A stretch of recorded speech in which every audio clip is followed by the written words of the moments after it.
Hello, my dears. Tell me honestly, does this feeling sound familiar? You lie down in bed, tired after a long day, but sleep just won't come. Or you wake up in the middle of the night, tossing and turning, look at the clock, and realize it's still a long way till morning, and you won't be able to get enough sleep? Oh, how exhausting that is, isn't it? Especially when we're not 30 anymore, and it feels like every sleepless night steals our energy for the next 2 days. So, why does this happen? The fact is, our bodies change with age. The production of melatonin, our natural sleep hormone, decreases. Our internal clocks, or circadian rhythms, can get a little off track. We become more sensitive to noise, light, and, strangely enough, to what we eat and drink. Yes, some foods, even the most familiar and beloved ones, can become real saboteurs, secretly undermining your night's rest. They might act as a hidden stimulant, agitating your nervous system, or like a sugar bomb, sending your blood sugar on a roller coaster ride right in the middle of the night, or like a heavy load for your stomach, not letting it rest. Imagine your body is a quiet, cozy house at night, and some foods are uninvited, noisy guests who burst in and throw a party when everyone else is already asleep. But don't rush to get upset. I'm here to help you figure things out. Today, we'll talk about 7 categories of foods that most often interfere with our sleep, especially after 60, and, most importantly, how to politely show them the door from your evening routine. I promise you, no complicated diets or exotic products, just simple, understandable, and accessible substitutions that will help you reclaim deep, refreshing sleep, improve your well-being, and wake up with renewed energy. You'll be surprised how much easier it becomes to fall asleep, and how much more alert you'll feel in the mornings. And yes, as promised in the title, one of these sleep saboteurs, number 7, well, let's just say, it might truly surprise you with how non-obvious it is. So stay with me until the end, and let's bring peace and quiet back to your nights together. Let's start, perhaps, with something that seems so common and harmless, but often disrupts sleep. Simple, refined carbohydrates eaten shortly before bed. We're talking not only about cookies and cakes, but also white bread, toast, pasta, white rice, mashed potatoes, especially instant ones, even breakfast cereals that some people like to eat in the evening. Why do they interfere? They rapidly raise blood sugar levels, giving a short burst of energy, followed by an equally sharp drop. The body perceives this downward spike as stress and releases the hormones cortisol and adrenaline, our internal alarm clocks. This can happen just as you're trying to fall asleep or are already sleeping, and goodbye, peaceful night. So, what can you do? Substitute. Instead of white bread, whole grain. Instead of white rice or pasta for dinner, buckwheat, quinoa, brown rice, or vegetables.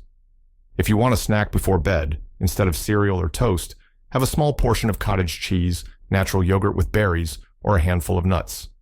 These foods contain protein and fiber, which digest more slowly and don't cause sharp blood sugar spikes.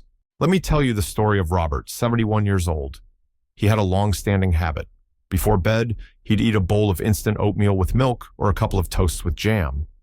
It's easy on the stomach, he thought, and helps me not go to bed hungry. But in recent years, his sleep had become very restless. He often woke up around 3 in the morning feeling anxious, his heart pounding, and it was very difficult to fall back asleep. In the morning, he felt completely drained. He blamed stress from retirement, his age, but never his evening light meal. When his daughter, having read about the impact of carbohydrates on sleep, suggested he replace the cereal with Greek yogurt and nuts, Robert brushed it off. Nonsense. Oatmeal is healthy, and yogurt at night, that's heavy. He felt irritated, feeling like they were taking away his familiar and comfortable ritual. But constant fatigue forced him to try. The first few evenings felt strange. He craved his usual warm porridge. But after just a week, he was surprised to notice that the nighttime awakenings with palpitations had stopped. He started sleeping much more peacefully, and in the morning, he felt significantly more refreshed. His evening cereal and toast were like fast-burning dry twigs in a fireplace, giving a short burst of warmth, sugar, then quickly dying out, leaving cold, the sugar crash and release of stress hormones. And the yogurt with nuts was like a large log that burned steadily and long, maintaining a stable blood sugar level and calm in the body all night. Physiologically, it's simple. replacing fast carbs with protein and slow carbs stabilized his blood sugar, preventing nighttime cortisol surges. Psychologically, Robert realized that even healthy foods can have different effects depending on the time of day, and that a small change in habit can yield huge results. The benefit is obvious: stable sleep without night awakenings and anxiety, more energy during the day.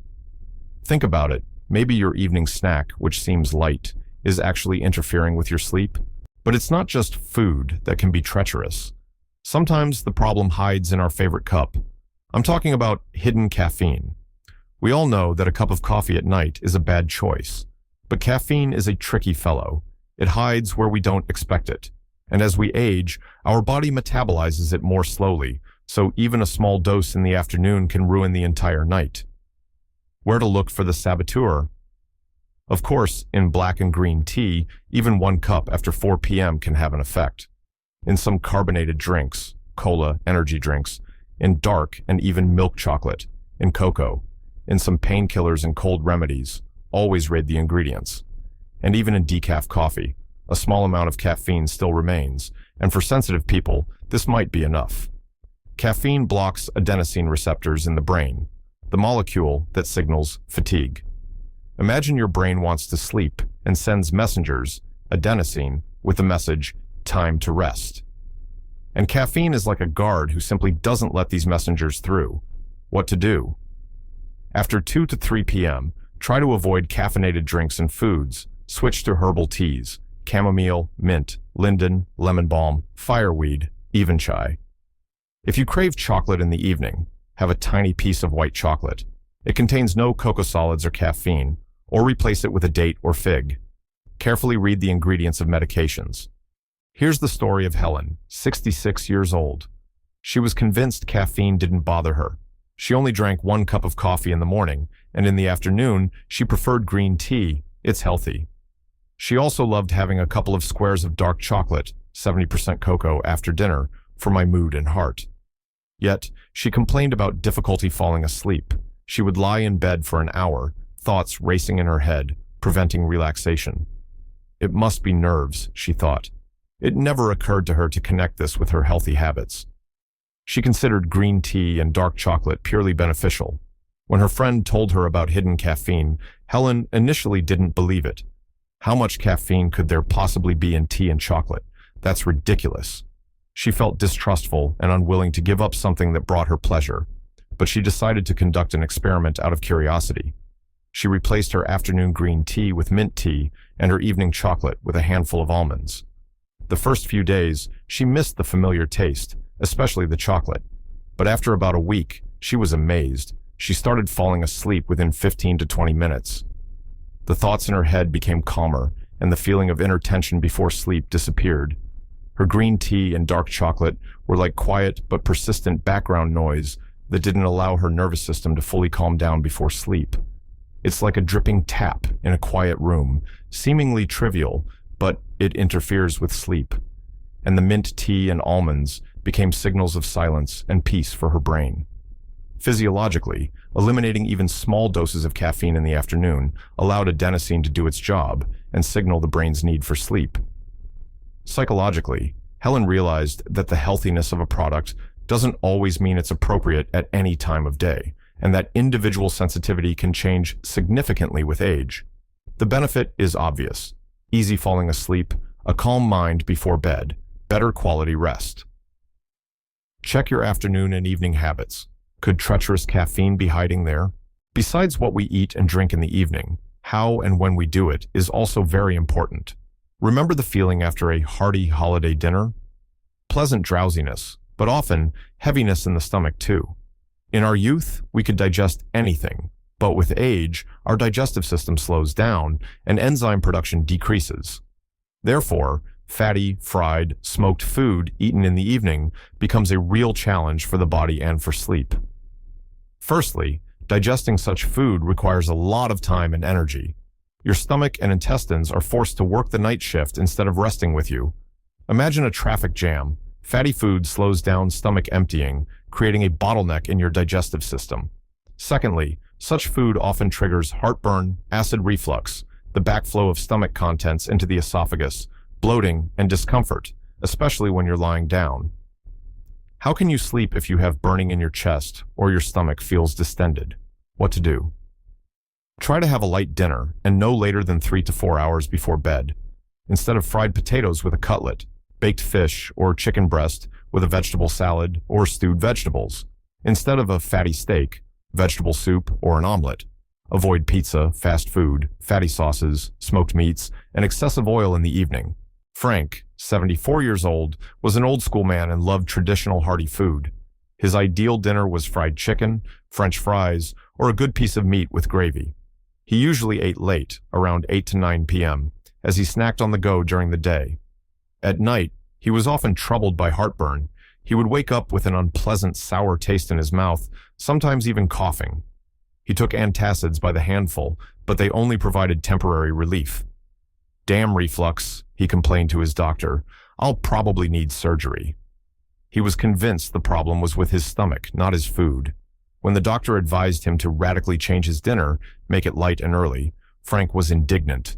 "Doctor, I've eaten like this all my life. I'm a man. I need real food, not this grass of yours. I just won't feel full." He feared staying hungry and unsatisfied, but the prospect of surgery scared him more, and he reluctantly agreed to try. He started having dinner around 6 p.m., choosing boiled or baked turkey, fish, and lots of vegetables. At first, it was very difficult. He felt a gnawing emptiness in his stomach in the evening and craved the familiar fried crust. But he persisted, and a miracle happened. After just 1.5 to 2 weeks, the nighttime heartburn completely disappeared. He stopped waking up. His sleep became deep and peaceful. He even lost a couple of kilograms without much effort and felt a surge of energy. His late, fatty dinner was like trying to sleep on a construction site, noisy, dusty, and no possibility for his digestive system to relax. And the light, early dinner became a quiet, cozy garden where all processes run smoothly and harmoniously. Physiologically, reducing the load on the stomach and esophageal sphincter in the evening prevented acid reflux. Eating earlier gave the system time to digest before sleep. Psychologically, Frank realized that his ideas about normal food were outdated and harming his health, and that fullness doesn't necessarily mean heaviness. The benefit is clear: relief from heartburn and reflux, peaceful sleep, improved digestion, more energy. Take a closer look at your dinner. Maybe making it a bit lighter and earlier is worth it for peaceful nights. And speaking of evening rituals that we think help us relax, we can't fail to mention another popular but deceptive helper. I'm talking about alcohol. Many believe that a glass of wine, beer, or a shot of something stronger is an excellent way to unwind in the evening and fall asleep faster. And indeed, alcohol initially causes drowsiness, but it's a trap. In reality, alcohol is one of the main destroyers of quality sleep. How does it work? Firstly, it disrupts sleep architecture, suppressing the most important phase, rapid eye movement, REM sleep, during which our brain processes information, sorts memories, and recovers emotionally. Imagine your sleep is a house that needs repairs overnight. Alcohol lets you fall asleep quickly, enter the house, but then interferes with the work of the repair crew, REM sleep. As a result, you wake up in the morning in an unrepaired house, feeling groggy, unrested, even if you slept for a long time. Secondly, as alcohol is metabolized in the second half of the night, it can cause awakenings and difficulty falling back asleep. Thirdly, it relaxes the throat muscles, worsening snoring and the risk of apnea, pauses in breathing during sleep, plus dehydration and frequent trips to the bathroom. What to do? Avoid alcohol for at least 3 to 4 hours before sleep. Better yet, don't use it as a sleep aid at all. Find other ways to relax: a warm bath with magnesium salts, calming music, reading, light stretching, breathing exercises, a cup of herbal tea. Barbara, 69, was used to having a glass of red wine every evening with dinner or in front of the TV. "It helps me relieve the day's stress," she said. "Without it, I feel tense." She fell asleep relatively quickly, but often woke up around 3 to 4 a.m. and couldn't get back to sleep, or her sleep was very light. In the morning, she felt tired and irritable. "It's probably just age," she sighed. The thought of giving up her evening wine seemed sacrilegious. "It's just one glass. Besides, Red wine is good for the heart. She had a strong psychological attachment to this ritual. It was associated with relaxation and pleasure for her. But when her son gently pointed out the possible link between wine and poor sleep, she decided, albeit with great skepticism, to try an experiment for a month. Instead of wine, she started drinking tart cherry juice, natural, unsweetened. Cherries contain a bit of melatonin, or just water with lemon. The first few evenings were difficult. Her hand kept reaching for the bottle. She missed the familiar relaxing effect. But she found a substitute. She started taking a warm bath before bed. And after just a week, she noticed a difference. She stopped waking up in the middle of the night. Her sleep became deeper, and she woke up feeling refreshed, something she hadn't experienced in a long time. Her glass of wine was like a high-interest loan. It gave quick relaxation in the evening, but robbed her of sleep quality and energy the next day. And the warm bath and calming drink became a reliable investment in her night's rest. Physiologically, eliminating alcohol allowed her normal sleep cycles, especially the REM phase, to be restored. Blood sugar and hydration levels stabilized. Psychologically, Barbara realized that her need for wine was more of a habit and psychological conditioning than a real necessity for relaxation. The benefit is obvious: deep, uninterrupted sleep, improved memory and mood, more energy in the morning. If alcohol is part of your evening ritual, try finding a healthy replacement. You might be amazed by the results. But what if you've already given up alcohol and caffeine in the evening, and your sleep still isn't perfect?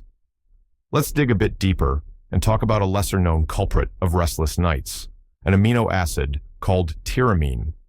It's found in foods that have undergone fermentation, aging, curing, or have simply been stored for a long time. Why is tyramine dangerous? It stimulates the release of norepinephrine, a stress hormone that increases blood pressure, speeds up heart rate, and excites the brain.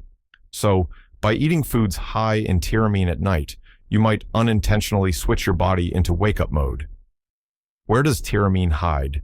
In aged cheeses, cheddar, parmesan, brie, blue cheeses, cured and smoked meats, salami, pepperoni, bacon, ham, pickled and fermented cabbage, sauerkraut, especially if long fermented, soy products, soy sauce, miso, tempeh, certain types of beer and red wine, and also in overripe fruits, bananas, avocados.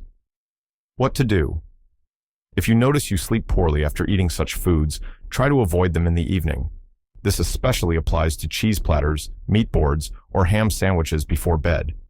Replace them with fresh foods, fresh cheese, like ricotta or mozzarella, boiled or baked poultry, fresh vegetables, a moderate amount of fresh fruit. Arthur, 76, loved having a little picnic in front of the TV in the evenings. A few pieces of good cheddar, a couple of slices of salami, olives. "It's my little gourmet pleasure," he'd say. However, he often suffered from difficulty falling asleep, and when he did sleep, it was shallow, with frequent awakenings, and sometimes even nightmares. He thought it was due to worries or watching the news. He never connected it with his favorite snack. Cheese and sausage? What could they possibly do? He wondered when his doctor suggested the link. Arthur felt bewildered and even slightly irritated. Did he really have to deny himself this too now? It felt like too much was being asked of him. But the doctor explained about tyramine, and Arthur, being a curious person, decided to test it. He replaced his evening platter with a few spoonfuls of cottage cheese, with herbs, or a small piece of boiled chicken. Initially, he missed the rich flavor of the aged products, but after just 4 to 5 days, he noticed he was falling asleep much more easily, and his sleep became much deeper and calmer, without anxious dreams. His beloved cheese and salami were like small, unnoticed alarm buttons he pressed before bed, activating his body's stress system.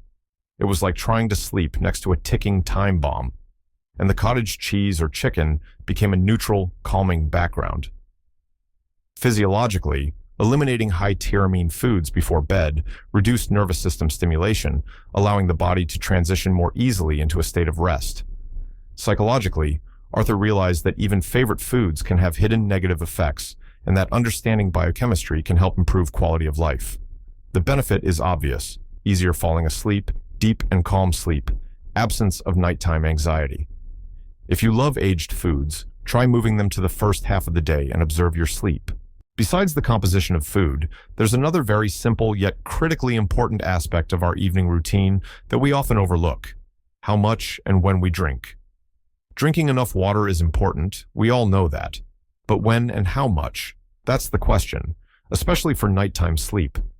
Too much fluid before bed, even plain water, will inevitably lead to nighttime bathroom trips, interrupting your rest. And with age, our ability to hold urine at night often decreases, making the problem even more relevant. But not drinking enough during the day is also bad. Dehydration can cause nighttime leg cramps, headaches, dry mouth, all of which also interfere with sleep.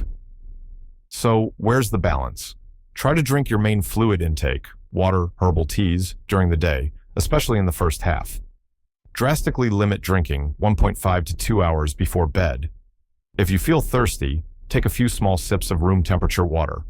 Avoid diuretic drinks in the evening. This includes not only coffee and tea, but also some juices, like cranberry, and of course, alcohol. Dorothy, 70, was very disciplined about her health. She read that you need to drink 8 glasses of water a day, and tried to follow this rule. Often, she would catch up on her quota in the evening, drinking 1 to 2 glasses of water right before bed. So, my body doesn't suffer from thirst during the night, she explained. The result was predictable. She woke up 2, sometimes even 3 times a night to use the restroom. Her sleep was fragmented, and she felt tired in the morning, despite spending 8 hours in bed. She considered it an unavoidable price for proper hydration and age. All my friends run to the bathroom at night too, she said with fatalism. She was afraid to drink less, thinking it would harm her kidneys or skin. When her granddaughter, a medical student, told her about the importance of distributing fluid intake throughout the day, Dorothy was initially wary. What if I don't drink my quota during the day? But her granddaughter helped her create a drinking schedule, more in the morning and afternoon, less in the evening. Dorothy started carrying a water bottle and sipping throughout the day, drinking her last glass of water no later than 7 p.m. Before bed, just a couple of sips if she really felt like it. The effect exceeded all expectations. After just a few days, the number of nighttime awakenings decreased to 1, and sometimes she even slept through the night. She was amazed at how much better she felt in the morning. Her evening glasses of water were like an overly attentive nurse who kept waking her up to check if everything was okay. And drinking evenly throughout the day became like a wise manager who ensured all the body's needs were met without nighttime fuss. Physiologically, redistributing fluid intake allowed her kidneys and bladder to operate more calmly at night.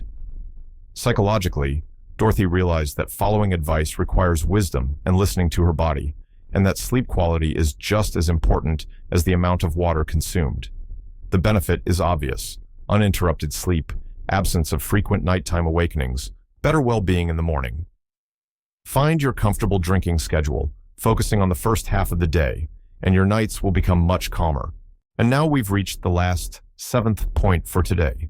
The very one that, as I promised, might truly surprise or even shock you with its non-obviousness. We're used to thinking about the harm of salt, mainly in the context of blood pressure and heart health. But did you know that excess salt, especially eaten in the evening, can seriously interfere with your sleep? You should know. Excess salt can disrupt your sleep for several reasons. Firstly, salt makes you thirsty.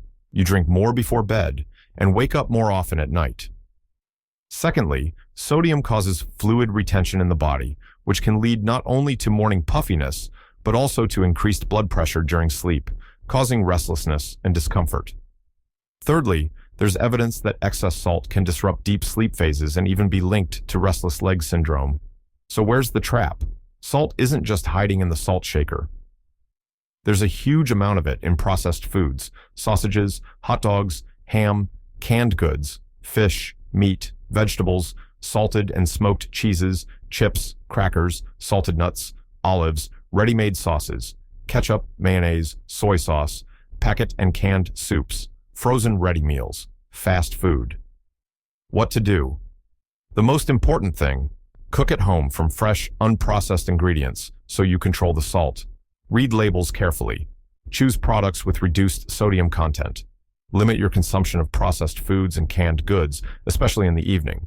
Instead of salty snacks, unsalted nuts, seeds, fresh vegetables, carrots, celery, cucumber, fruits. Use more herbs, spices, lemon juice, garlic for flavor instead of salt. Elizabeth, 73, lived alone and often used frozen ready meals or canned soups. It's quick and convenient. She also loved munching on salty pretzels while watching her favorite show in the evening. She suffered from interrupted sleep, often waking up feeling thirsty or with unexplained anxiety, and sometimes she was bothered by unpleasant sensations in her legs that made her want to move them. She attributed it to age and loneliness. Must be my nerves acting up, she thought. It never occurred to her that her convenient dinners and evening pretzels could be the culprit.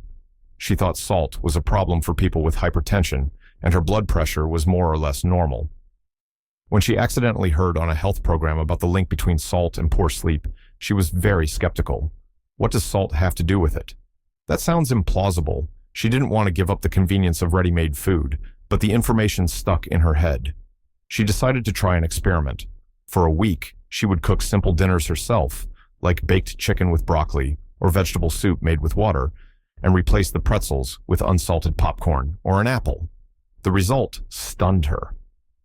After just a few days, she noticed she was sleeping much more soundly, waking up less often, the nighttime thirst was gone, and, most surprisingly, the unpleasant sensations in her legs had almost stopped. Her convenient dinners and salty snacks were like invisible shackles that prevented her body from relaxing at night, triggering thirst, potential blood pressure spikes, or leg discomfort. It was a quiet sabotage of her sleep, and simple homemade food became a liberation. Physiologically, reducing sodium normalized her fluid salt balance, lessened the nighttime load on her blood vessels, and possibly reduced the excitability of nerve endings in her legs. Psychologically, Elizabeth was amazed at how much hidden salt affected her well-being and felt proud that she could change her habits for her health. The benefit is obvious. Fewer nighttime awakenings, reduced anxiety and leg discomfort, deeper and more restorative sleep. That's why this point might be shocking. We often don't even suspect how much salt we consume with processed food. Take a look in your fridge and pantry. Perhaps the key to your peaceful sleep lies in cutting back on hidden salt. So there you have it, my dear friends. 7 points worth paying attention to if you want to improve your sleep, especially when you have a wealth of life experience behind you. As you can see, often the issue isn't some complex illness, but what's on our plate or in our glass in the evening. Please don't accept poor sleep as a given, as an inevitable part of aging. That's absolutely not true. Your wisdom, your experience, your intuition, these are your best allies in taking care of yourself. You have every right to quality rest, to a cheerful morning, to days full of energy and good mood. Don't be afraid to experiment, to make small but conscious changes to your routine. Start with one step, with the advice that resonated with you the most. Listen to your body. It's smart. It will tell you what suits it. Remember, at any age, you can improve your well-being and reclaim the joy of life. Believe in your strength. You are capable of so much. May your nights be peaceful and deep, and your days bright and energetic. All the very best to you, and sleep tight.